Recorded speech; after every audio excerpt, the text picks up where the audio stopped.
Assalamualaikum warahmatullahi wabarakatuh.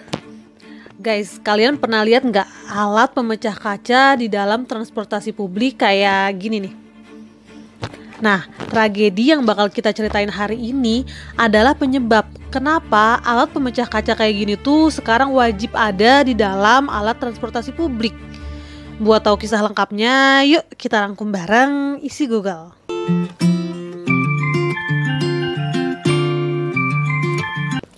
Kali ini kita akan bercerita mengenai tragedi kecelakaan bus paling mematikan di tahun 2003. Kecelakaan ini terjadi di bulan Oktober 2003 dan menewaskan seluruh penumpang yang ada di dalam bus, yang merupakan murid dari SMK Yapemda Sleman, Yogyakarta, yang sedang dalam perjalanan pulang setelah study tour sekolahnya. Kecelakaan ini terjadi di dekat PLTU Paiton di Kabupaten Probolinggo. Hingga akhirnya tragedi ini dikenal dengan tragedi Paiton. Untuk tahu kronologisnya, kita bahas satu-satu ya.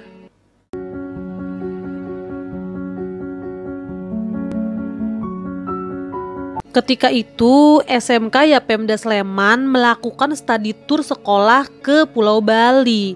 Pesertanya itu mencapai 150 orang. Akhirnya dibagilah ke dalam 3 bus. Nah, setiap bus ini berisi 50 orang siswa, 3 orang guru, 1 orang pemandu wisata, serta seorang supir dan seorang kernet. Bus yang disewa oleh sekolah juga sudah dipastikan kalau kondisinya ini dalam keadaan prima. Sopir dan kernetnya juga merupakan orang pilihan yang memang sudah berpengalaman dalam perjalanan jarak jauh.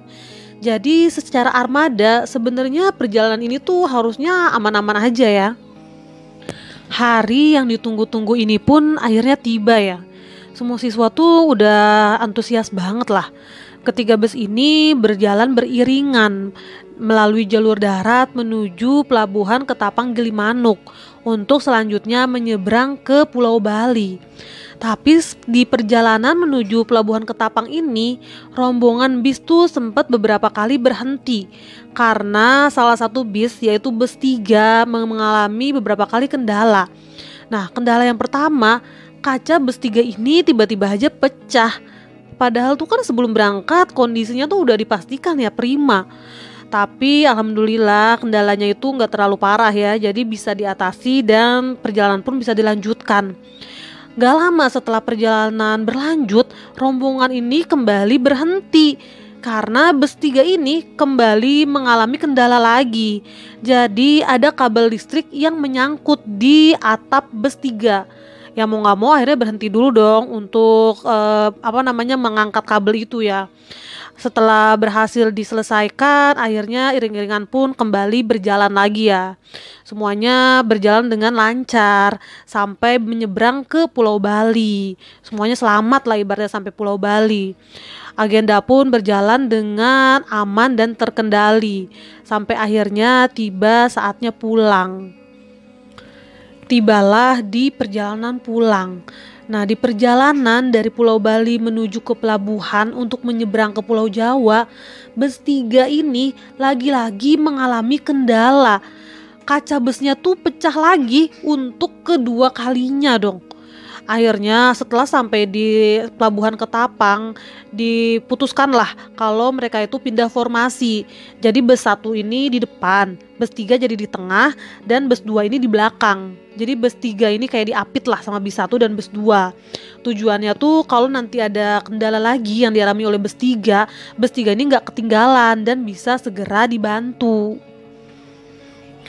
Tibalah ketiga bus ini di sebuah tanjakan di Jalan Raya Surabaya Banyuwangi, tepatnya di kawasan Banyuglugur, Situbondo.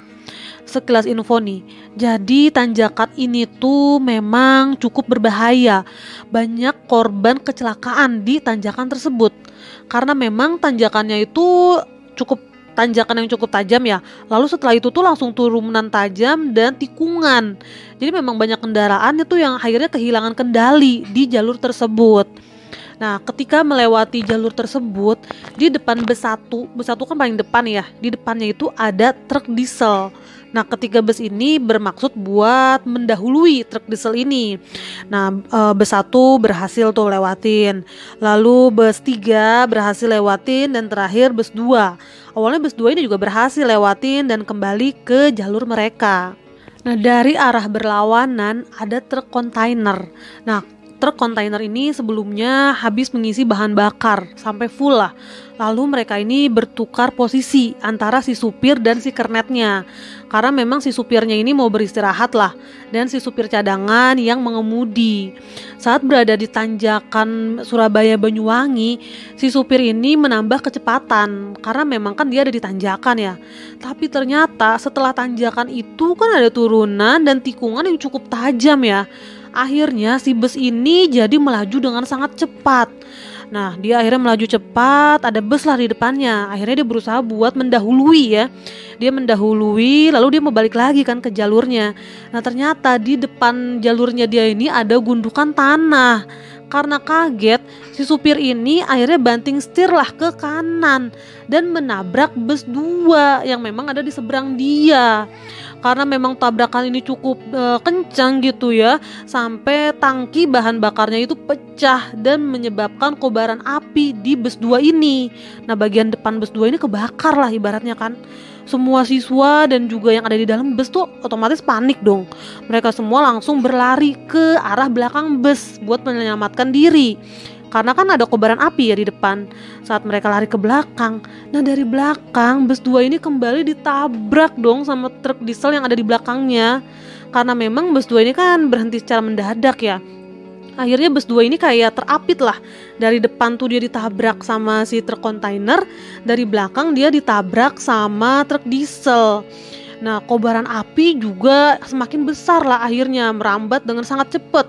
Semuanya tuh kebakar. Nah, awalnya orang yang ada di dalam bus 2 ini mereka tuh masih selamat lah sesaat setelah kejadian.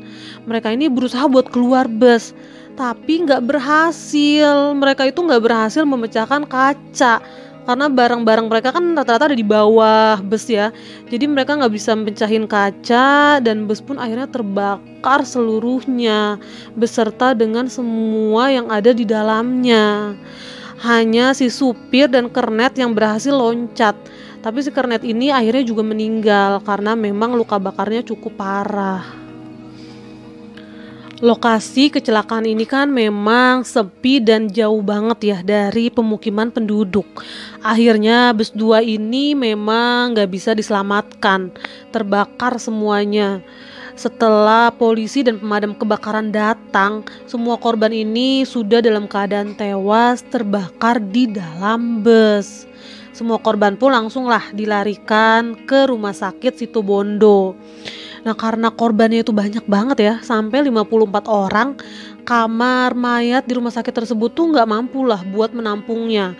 Akhirnya jenazah-jenazah ini pun sampai ditaruh di lantai gitu, diselingin antara jenazah es balok kayak gitu supaya nggak terjadi pembusukan. Nah, setelah proses identifikasi oleh rumah sakit, jenazah pun dipulangkan ke Sleman, Yogyakarta untuk dikembalikan ke pihak keluarga.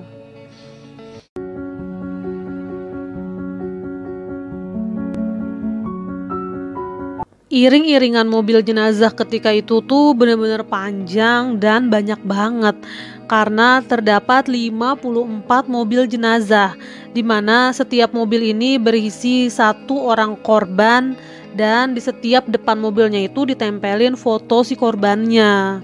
Nah, saat iring-iringan mobil ini tiba di Yogyakarta, semua keluarga itu menyambutnya dengan isak tangis. Sedih banget ya.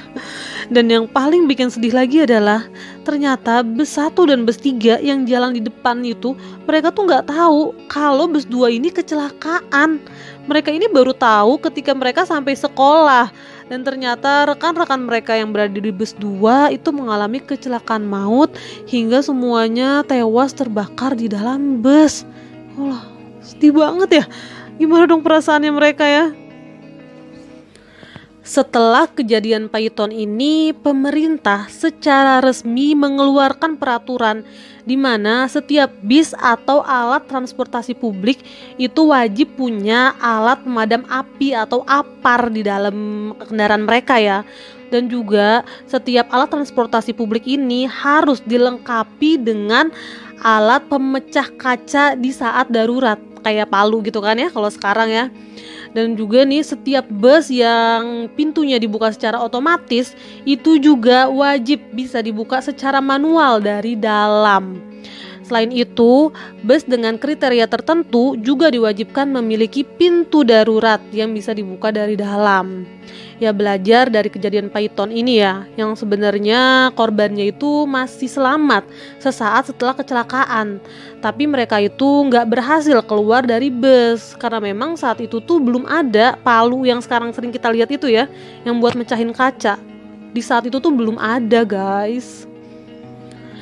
Tepat 20 tahun setelah kejadian Python ini, sekarang kita itu pasti ya hampir selalu lihat palu merah di dalam bus ataupun alat transportasi publik lainnya ya. Terakhir, yuk kita berdoa sama-sama semoga semua korban dari kejadian Python ini mendapatkan tempat terbaik di sisi Allah Subhanahu wa taala. Amin.